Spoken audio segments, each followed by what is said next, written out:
Hello and a very good evening. You're now watching TVS English News at 5. Let's get into it. Top Glove Corporation Berhad will fully cooperate with the authorities to carry out temporary stoppage at its manufacturing facilities in Meru, Klang following a drastic rise in positive COVID-19 cases among workers there. In a statement, Top Glove said they have temporarily stopped production in 16 facilities in Meru, Klang, while the remaining 12 facilities are operating at reduced capacities. The statement also stressed that the safety and well-being of employees and the local community is of utmost importance towards containing the situation and to flatten the COVID-19 curve. Top Glove would also continue to follow COVID-19 preventive standard operating procedures. Senior Minister Security Cluster Dato' Sri Ismail Sabri Yaakob in a media conference yesterday said a total of 28 Top Glove factories in Klang would be closed in stages to allow employees to undergo screening and quarantine. The announcement of nurseries and kindergarten to resume operation starting Monday in both red and yellow zones in Sarawak was well received by members of the public.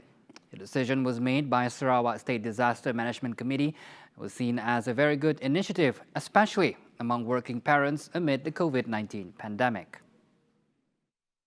However, the reopening of nurseries and kindergartens are required to strictly adhere to the standard operating procedures that have been set by the ministry. Okey, seperti yang telah kami maklum kami semua cikgu dekat sini dan bahagian-bahagian lain juga, cikgu bahagian lain. Okey, sebelum pembukaan sekolah kami telah pun diberi SOP yang sebetulnya oleh pihak atasan kami dari pihak jabatan.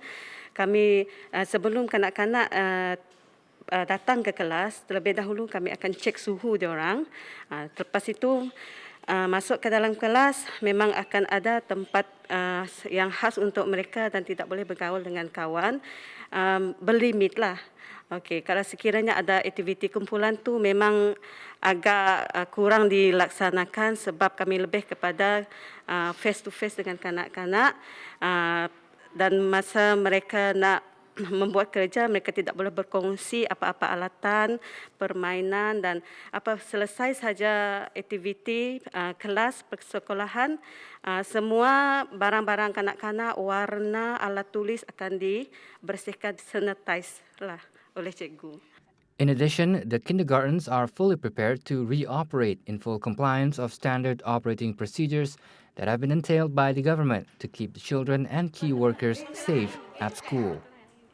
Okey, kalau dari segi pendapat saya lah, kita perlu dapat kesahihan lagi surat daripada jabatan untuk memberitahu kebenaran untuk mereka menghantar anak-anak di tabika. Jadi sebelum tu kita kena bertanya dulu dengan parents melalui WhatsApp ataupun Telegram. Dari situ kita dapat tahu sama ada mereka nak hantar ataupun tidak. Dalam situasi sekarang ni lah, saya pun belum antara 50-50 lah kan. Kita tunggulah feedback dari parents untuk yang dia nak hantar ataupun tidak. Furthermore, the benefits of reopening nurseries and kindergartens would ease the burdens of working parents as well as allow children to perform their early education. It is easier compared to online classes and teaching and learning sessions. However, despite the move, some parents are still skeptical of sending their children to the centers. Another teacher expressed that they are still waiting for the official letter from Sarawak State Unity and National Integration Department for approval. Consequently, the approval itself will earn parents confidence and trust in sending their children. Okey, bagi pendapat saya, sekiranya tadika dan taska dibuka pada masa COVID-19 ni, yang sekarang ni kita sedia maklum Kuching masih lagi di red zone, masih belum pergi ke kuning ataupun hijau lagi, masih red zone. Jadi kalau sekolah dan taska dibuka, ada baik dan ada buruknya sebab COVID-19 ni kita tak tahu, kita tak nampak. Tapi kebaikannya dari segi mak bapak, bagi mak bapak yang bekerja tu mereka boleh menghantar anak-anak ke tabika dan taska. Taska tu utamanya bagi ibu bapa yang bekerja kan.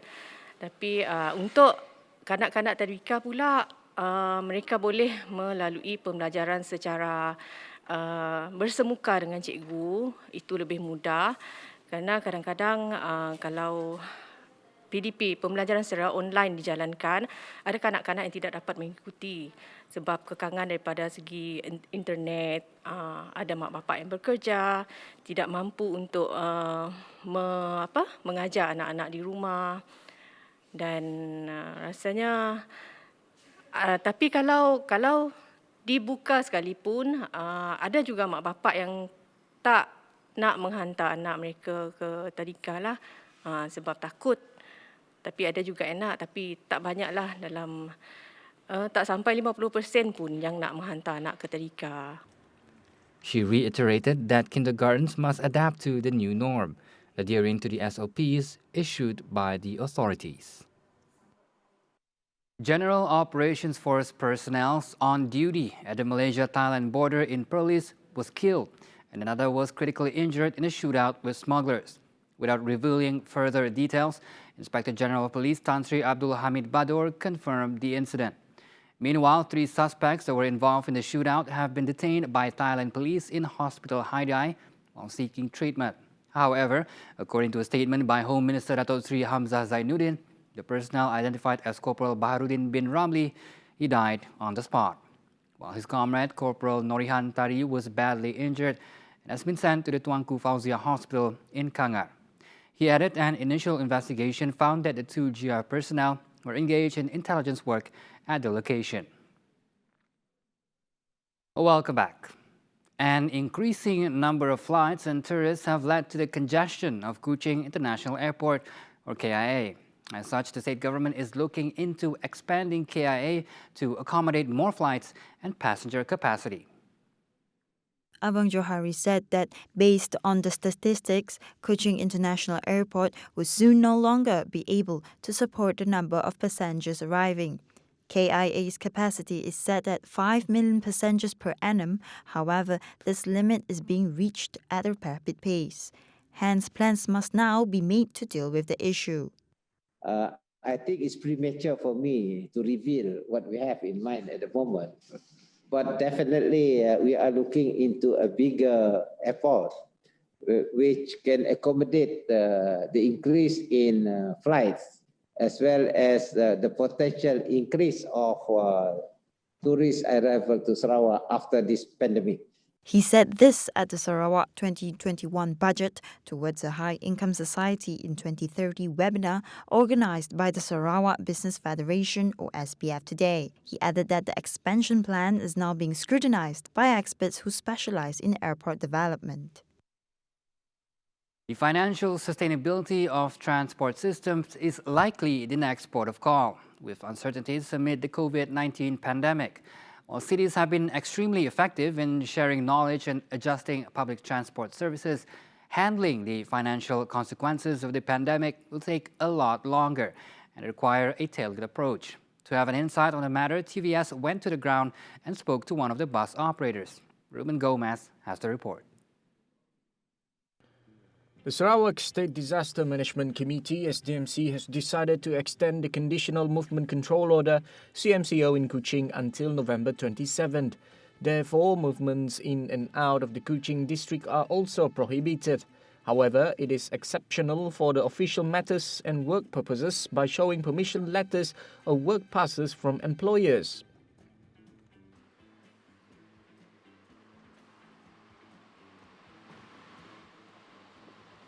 The travel restriction during CMCO is in phased and controlled manner. For some people, the public transport is a preferred mode of transportation. But the major challenge for this public transport right now is to restore the pre-pandemic normalcy without spreading the disease in an uncontrolled way. How do they do that? Social distancing and mass transit are two concepts that quite literally don't sit well together. Yet even as the COVID-19 pandemic has forced cities around the world to implement stringent physical distancing measures, many of them have needed to maintain the public transport services for essential workers. Remind the passenger to apply permit or kind of pass from the police station before they proceedings to other district. Because since this one, the Kuching is still in under red zone, then we go to other zones like yellow or green zones, then we need a permit. In fact, the CMCO should be stopped yesterday, but the government decide to extend until this Friday, the 27th of November. We're still asking to remind the passenger to apply permit. To ensure health and safety, transport authorities and operators have been working together to design and implement a wide range of emergency measures specific to COVID-19. Of course, keeping transit open while protecting the health of passengers and staff requires sweeping adjustments.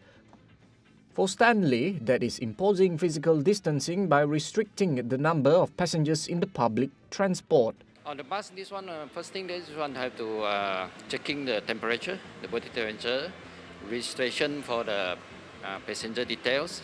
For many systems around the world, operating costs have been adding up quickly as emergency measures have unfolded. But according to him, in the face of financial burden, the bus company operators have always been public conscious, understanding the difficulties by everyone during this challenging time. For that matter, they have not increased the fares. No, still maintain. The bus fare still maintain. Yeah. We not adjust any bus fare. We all sales are under the ceiling price set by the LPKP, by the government. Yeah.